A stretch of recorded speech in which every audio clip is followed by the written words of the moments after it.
आज के इस दौर में काला रंग हर किसी को पसंद है, लेकिन काली स्किन शायद किसी को भी नहीं। यह आपके सामने एक पिक्चर है और अगर मैं इस पूरी पिक्चर को आपके सामने दिखाऊं तो आपके मुंह से भी यही निकलेगा कि भाई ये तो सरकारी नौकरी या फिर रुपयों का कमाल है। ऐसे ही फेसबुक और इंस्टाग्राम में कई पिक्चरों में आए दिन हजारों कमेंट आते हैं और इन सब में एक बात कॉमन होती है और वह यह कि अगर एक डार्क स्किन वाला लड़का फेयर स्किन वाली लड़की से शादी कर लेता है तो इसे एक अचीवमेंट से कम नहीं माना जाता है। यह सब हमें दिखाता है कि आखिर हमारे समाज का माइंडसेट गोरे रंग को लेकर कितना ज्यादा ऑब्सेस है। आज यह जाने बिना कि काला या गोरे होने के पीछे एक साइंटिफिक रीजन है। लोग बच्चे के माँ के गर्भ में होने से लेकर वह बच्चा जब तक बड़ा होकर शादी नहीं कर लेता है, लोग उसे काले गोरे के तराजू में तोलते रहते हैं। बेटे, कल तुम्हें लड़के वाले देखने आ रहे हैं। पर माँ, हाँ, मेरी त्वचा। दीदी, इंस्टेंट पैनल चाहिए तो ये लो। ये साधारण क्रीम असर दिखाए 5 दिनों में, पर बजाज CFL से पाइए बस 1 सेकंड में उजला गोरा रंग।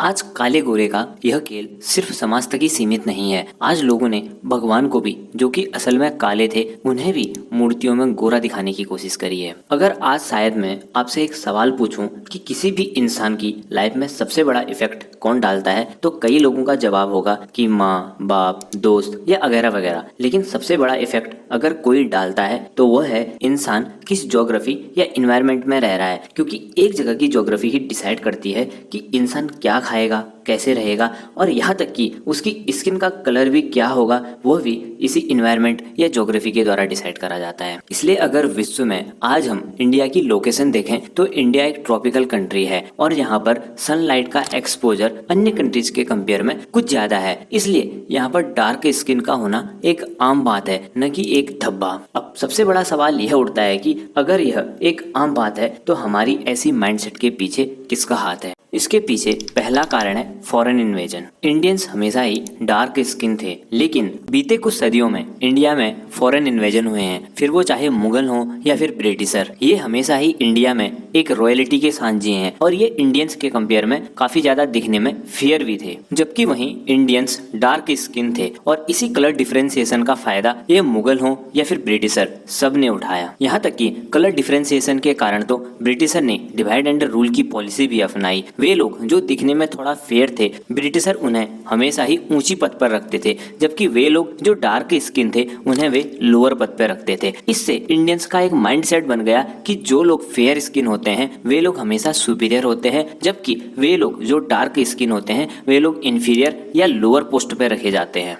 इसका दूसरा कारण है बॉलीवुड और मार्केटिंग कंपनीज। कहते हैं कि सिनेमा किसी भी समाज का आईना होती हैं और ये किसी भी चीज को किस तरीके से समाज के सामने रिप्रेजेंट करती हैं, यह काफी ज्यादा मैटर करता है। अगर आज हम बात करें बच्चों के कार्टून छोटा भीम से, जहाँ पर विलन जिसका नाम कालिया है उसको भी कलर के बेस पर डिवाइड कर दिया गया है। यहाँ से लेकर बड़ी बड़ी मूवीज के गाने जैसे कि ये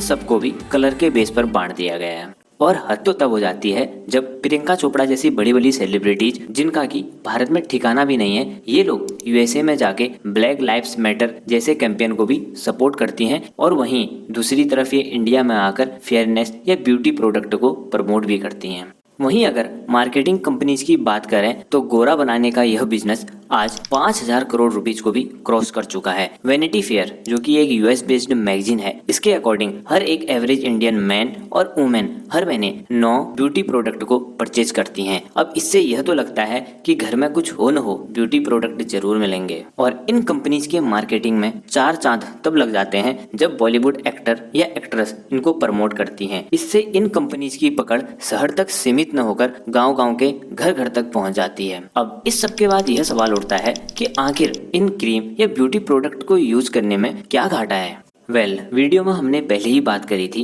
कि किसी भी इंसान की स्किन का कलर ज्योग्राफी या उसके इन्वायरमेंट के द्वारा डिसाइड करा जाता है। इंडिया जो कि एक ट्रॉपिकल कंट्री है, यहाँ पर डार्क स्किन का होना एक नॉर्मल सी बात है, क्योंकि इंडिया में यूरोप या रशिया के कंपेयर में सनलाइट से आने वाली यूवीज का एक्सपोजर ज्यादा होता है और इन्हीं यूवी या अल्ट्रावायलेट के एक्सपोजर से बचने के लिए हमारी स्किन में मेलेनिन नाम का एक हार्मोन जनरेट होता है, जो कि डार्क कलर का होता है और इसका मेन काम होता है है हमारी स्किन को सन से आने वाले अल्ट्रावायलेट रे से प्रोटेक्ट करना, और इसी मेलेनिन के कारण हमारी स्किन भी डार्क होती है। इसलिए जब भी हम इन ब्यूटी या फेयरनेस प्रोडक्ट को खरीदते हैं जिसमें कि मरकरी का यूज करा जाता है, तो ये क्रीम या ब्यूटी प्रोडक्ट मेलेनिन को प्रोड्यूस या एक्स्ट्रा मेलेनिन को रिमूव कर देती हैं। इससे इंसान कुछ दिनों के लिए तो गोरा दिखता है, लेकिन स्किन में मेलेनिन के न होने के कारण उसकी स्किन का एक्सपोजर सन से आने वाले अल्ट्रावायलेट रेज से होता है। और शायद आपको यह जानकर भी हैरानी होगी कि इन यूवी रेज के कारण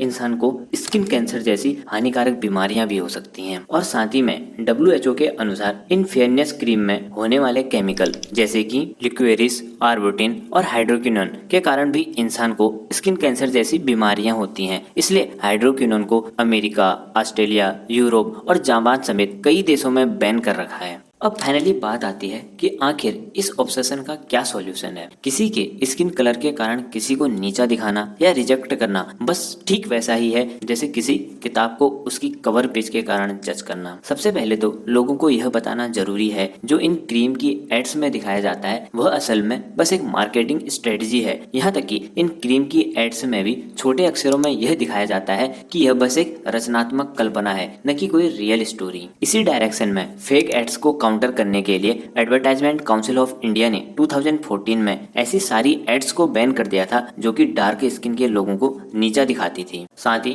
2013 में नंदिता दास सहित कई अन्य लेडीजों ने डार्क इज ब्यूटीफुल कैंपेन को भी प्रमोट करा था। और सबसे बड़ा इंस्पिरेशन तो south Indian actress Sai Pallavi हैं, जो कि इन प्रोडक्ट का कभी भी ऐड नहीं करती हैं और न ही अपनी मूवीज में कोई मेकअप करती हैं, क्योंकि कलर, हाइट या पर्सनैलिटी से ऊपर है आपका कॉन्फिडेंस। अगर आप यह खुद एक्सेप्ट नहीं कर सकते कि आप कैसे हैं या कौन है, तो आपको दुनिया कैसे एक्सेप्ट करेगी। राजकुमार राव, नवाजुद्दीन सिद्दीकी या फिर राधिका आप्टे, ये सभी लोग एक उदाहरण हैं कि आपका स्किन का कलर आपकी कॉन्फिडेंस और आपके स्किल से कभी बड़ा नहीं हो सकता है। इसलिए अगर आज स्किन कलर ही सब कुछ होता तो शायद आज इन लोगों की इतनी बड़ी फैन फॉलोइंग नहीं होती। दोस्तों, मेरी यह वीडियो आपको कैसी लगी कमेंट सेक्शन में कमेंट करके जरूर बताएं, और वीडियो पसंद आए तो इसे लाइक करें और चैनल को सब्सक्राइब करें। जय हिंद।